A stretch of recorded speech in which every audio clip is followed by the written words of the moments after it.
Hello, my name is Pam Horton. I'm a registered dietitian with the Marion County Public Health Department. Welcome to the American Heart Association Healthy for Life class.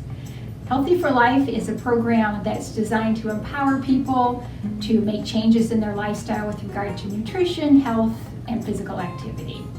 So today we're going to be talking about snacking smarter. And here's some of the things we're going to learn today. First thing we're going to talk about is mindful eating. Next thing we're going to do is talk a little bit about some ideas for some satisfying snacks. We're going to prepare a healthy snack, talk about setting some goals. So that's what we're going to be doing today. So as by way of an icebreaker here today, what I'd just like you to do for a second here, just think to yourself, what is one word that you can think of in your mind that has to deal with what you want to achieve as far as changing into a healthy lifestyle? So just think for a second, what's one word that you want to achieve? And I'm assuming you're interested in making some changes in your lifestyle since you've tuned into this program. So, okay. So let's talk about snacking in general for a second here and why it's important to even talk about snacking. Well, snacking can be a really important part of a healthy lifestyle. For one thing, snacks can help you meet your nutrient needs for the day. This is especially true with children. If you have kids, you know that it's very common for kids to skip meals or not eat well at a meal. Well, a snack is a chance for them to make up for nutrients they might have lost at their meal. Okay? So, snacking can be a way to help you meet your nutrient needs for the day. The other thing you can do, or it does, is to help give you energy. Okay? Help keep you energized throughout the day. So I'm sure that all of you have experienced kind of the afternoon slump when you got several hours between lunch and dinner and you just kind of feel depleted in the afternoon. A snack can really help to energize you there.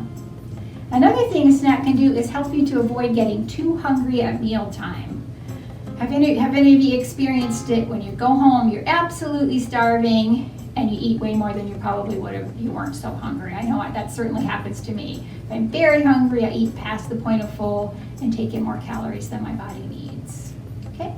So those are some reasons that snacking is important, can help meet your nutrient needs, help keep you energized, and also help you avoid getting too hungry. Okay?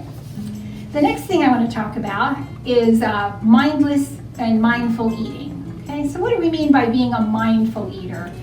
Well, what that means is kind of stopping, taking stock of where you are before you start to eat, and ask yourself as a first question, am I really hungry?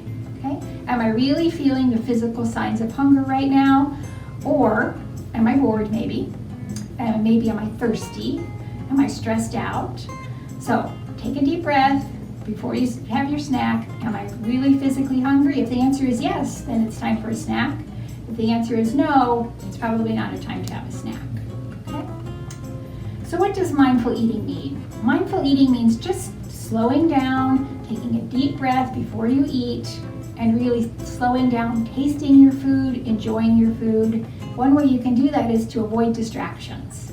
So if you're a person who likes to eat in front of the TV, I know I am, or read a book while you're eating, just experiment and try to eat with no distractions, really enjoy, slow down, taste your food. Okay? The reason that's important is because it helps you be more satisfied with your food is if you've taken your time, tasted it, and slowed down. Okay? The other reason it's important to slow down and taste your food is because it's more likely you're going to hear the signal from your body that says, stop eating, you're full. Okay? If you're someone who has spent years kind of restricting your eating off and on, it can be easy to get away from that signal of your body saying, stop, you're full. Okay? But if you slow down and you eat mindfully, you're more likely to hear your body say, stop, you're full. Okay? All right, so now let's talk about some ideas for some good snacks. So what if you are craving something really crunchy? Okay, well, there are a lot of snack options to satisfy a crunch craving. Some of them good, some of them not so good. So instead of reaching for things like chips and other things that are crunchy, some ideas might be some apple slices or pear slices. Those will give you kind of crunch. Maybe some carrots or celery or fresh broccoli or cauliflower, or even some pepper slices. Those are all crunchy. You might take some chickpeas and roast them in the oven. So the way you do that is just drain the chickpeas, rinse them, let them dry a little bit, Season them with your favorite seasonings, maybe some smoked paprika or chili powder. Bake them in the oven at a high temperature, and they're kind of crunchy and will be real satisfying for you. Popcorn is another option, and I don't mean butter lovers, movie theater microwave popcorn, okay? Because that takes popcorn and really ruins it and adds a lot of bad stuff to it. Air popped popcorn or the small snack bags of the light version, really good and will satisfy a crunchy craving. Whole grain crackers is another option. Nuts and seeds would help with a crunchy craving, but be careful with nuts and seeds because they've got a lot of calories. So a serving for nuts and seeds is a little handful, okay? So be careful about taking a whole container of nuts and just eating randomly, okay? All right, so what about if you're really craving something satisfying? So let's say you eat lunch at noon, you know you're not gonna be able to have dinner till 6 or 7. You want a really satisfying snack between, okay? So that you're not too hungry when you get to dinner. So generally speaking, a satisfying snack will give you, will have something that's got some protein and some carbohydrate in it. So what about some toast or whole grain crackers with peanut butter or almond butter? Or maybe some cherry tomatoes dipped in hummus. Okay? Maybe some Greek yogurt with a little bit of fruit. Or a fruit and veggie smoothie, you might add a little bit of peanut butter to it. Or maybe some crackers just with tuna out of a package.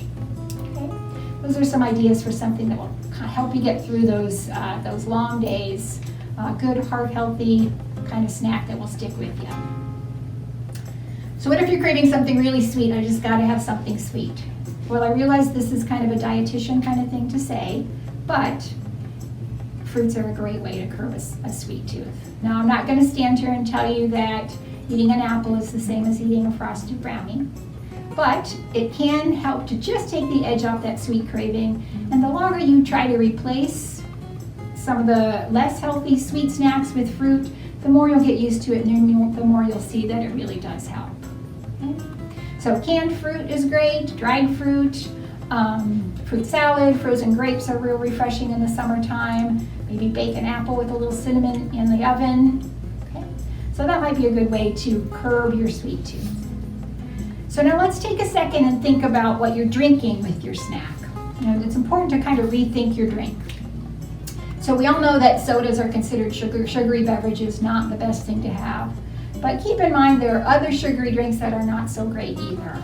So things like lemonade, Capri Sun, sweet tea, and some of those coffee drinks that you might get at a drive-thru can be loaded with sugar, calories, those kind of things. So what are some good options? Well, if you've been to the soda aisle at the grocery store, you've seen a lot of these seltzer or sparkling water that are flavored with fruit. A lot of them have zero sugar. They're really refreshing. Keep them in the fridge. They're ice cold. There's lots of different brands. A couple are Hint, LaCroix, those kind of things. So that might be a good option. Another option would be a small amount of fruit juice. So you definitely don't want a 20-ounce bottle of fruit juice, but maybe a 4-ounce glass of fruit juice would be a good beverage choice. Unsweet coffee or tea are fine, and really you just cannot beat cold water as the best thing to drink. And try to make your water appealing so you want to drink it. So get a nice cup that you like with a straw that you like. I have one of those kind of knockoff cooler cups. Keeps ice and cold water in it for hours. I use that all the time. It makes the water very appealing, much more appealing than lukewarm water out of my tap. Okay, so those are some ideas for some healthy snacks. So if you're watching this series, you're interested in making some healthy lifestyle changes. So let's talk about setting some goals, and we call these SMART goals. So the first SMART, each letter stands for a step in your goal setting. So the S stands for specific. Okay, so you want your goal to be specific. Instead of just kind of generally saying, I want to improve how I'm eating, set something specific like, I'm going to eat fruit with breakfast every day. Okay, so be real specific about it. The next thing you want to do is make sure that your goal is measurable. Okay, how do you know that you're making some changes and sticking with it? You want to measure it some way. So that may be maybe a little checklist on your refrigerator. Or you may want to use one of these wonderful new phone apps that keep track of what you're eating. Okay, so we're going to be specific, we're going to measure them, and the next thing is we want it to be achievable. Okay, So you don't want to set a goal that you will probably never be able to reach because it's just discouraging, right? Yeah. Okay, the next letter is R, and for that is realistic. Okay, so we want it to be achievable, but we want it to be realistic. So if eating 5 fruits a day is just not realistic because you're having 0 fruits right now, just make it realistic, something that you can really reach so you can feel proud of yourself and move on from there. Okay. And then you want to make sure that you set a time for your goal. So how long are you going to work on this? Maybe it's a month. Okay, so the goal might be I'm going to eat fruit for breakfast every day for a month. Okay, that's an example of kind of a SMART goal for yourself. And research shows if you can stick with a new habit for about 30 days, you're much more likely for it to become a habit that will sustain. Okay, so who's ready to eat? Okay, so now I'm going to prepare for you a healthy recipe. It's a super easy snack. It's called Italian Caprese Avocado Toast. And we're just going to get started on it. So our ingredients for our Italian Caprese Toast are an avocado, some cherry tomatoes, some low-fat mozzarella, a little basil, a little black pepper, a little balsamic vinegar, and then we're going to put it on our whole wheat toast. Okay. All right. All right, well, as we continue with our Snack Smarter class, we're going to make our recipe Italian Caprese Avocado Toast. So we're going to start with our avocado here, and this avocado is pretty much going to be perfectly ripe and ready to go. So if you notice, it's kind of a dark green, almost blackish kind of color, and when I squeeze it, it gives just a little bit, okay?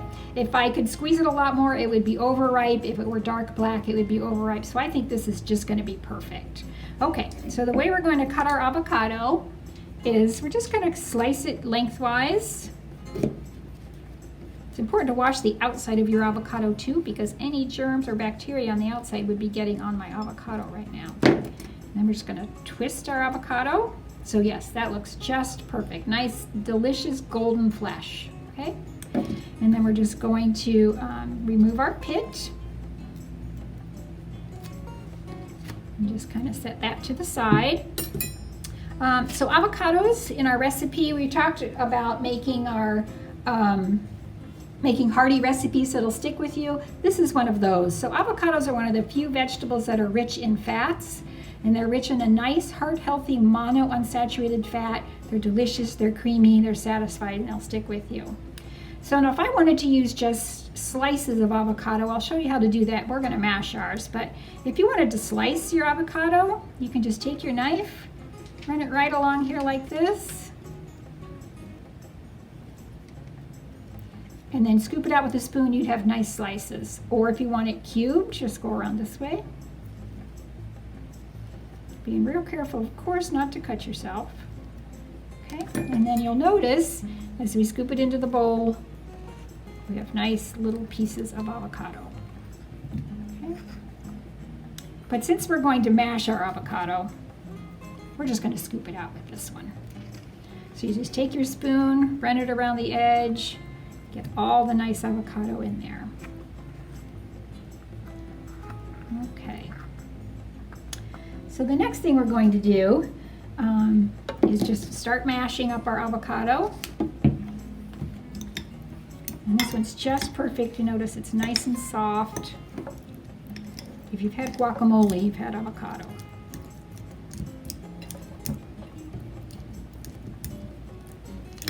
Avocados are usually available year-round.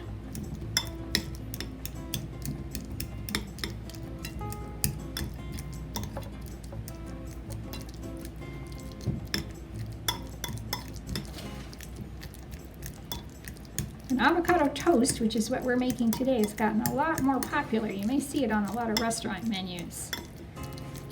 Good vegetarian option sometimes. All right, there it is, almost all the way mashed.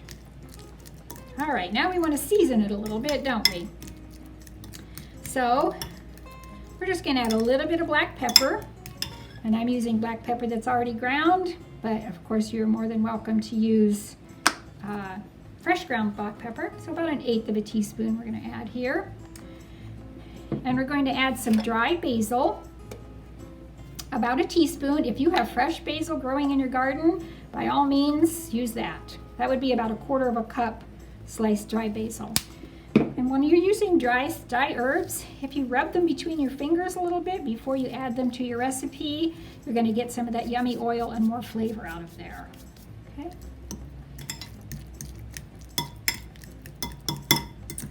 And if I weren't going to use this avocado right away, if it were going to sit in the refrigerator or I needed to wait a little while to finish my recipe, you could add a little bit of lemon juice and that would prevent your avocado from turning brown.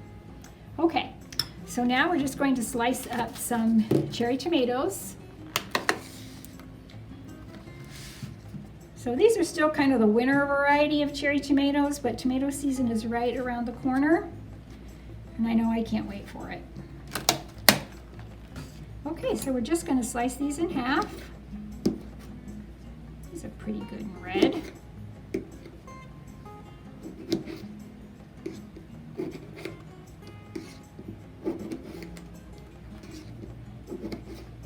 Okay, so we've got our cherry tomatoes, our avocado, and now we have our lightly toasted whole wheat bread. So just a tip about buying whole wheat or whole grain bread. When you look at the label on the list of ingredients, the first ingredient when you're looking for whole grain bread should be something that says WHOLE, whole wheat, whole rye, whole grain. That'll be your key that it is definitely made with predominantly whole grain flour. Okay, so here's our whole wheat bread. We're just going to very simply take our spoon and just kind of spread a little bit of our avocado, basil, black pepper mixture on here.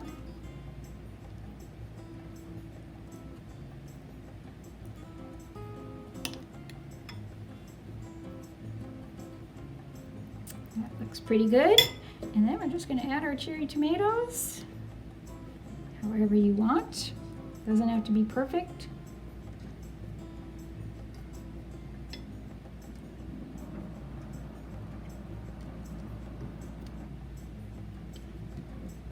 Okay, and our secret savory ingredient is our balsamic vinegar.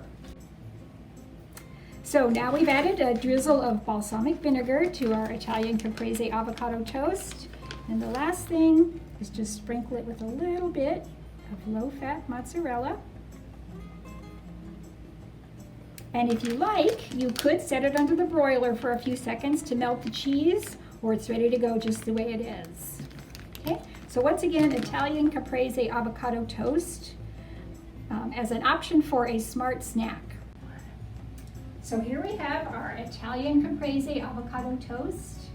Thank you for being part of Snack Smarter today, where we learned about mindful eating. We talked about some ideas for some healthy snacks. We talked about goal setting. So thank you for being here, and we really want to thank the American Heart Association for their generosity in allowing this program to take place.